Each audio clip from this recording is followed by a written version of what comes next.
right, let's talk about drainage, because so often I get calls on the show, I've got a French drain, when what you really have is surface drains. There is a difference between a French drain system and surface drains.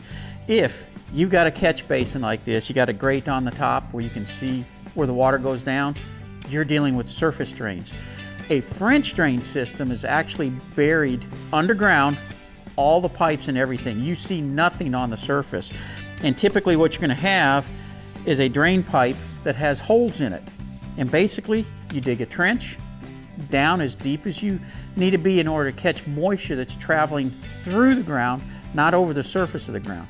It's moisture traveling through the ground. It hits a gravel bed, drops into the bottom, goes into these holes in the pipe, and drains away. That's a true French drain. Now, if you're putting in a French drain system, dig your trench, put a fabric in there first, filter fabric. Your pipe goes in the bottom, and then you have your gravel all around the pipe and all the way up, typically till you get to just a couple inches from the top, and then you can fold your fabrics over, put dirt on the top and grass, so you never see it's there. Will a French drain help with surface water? Absolutely, if it's in a low area where the water ponds.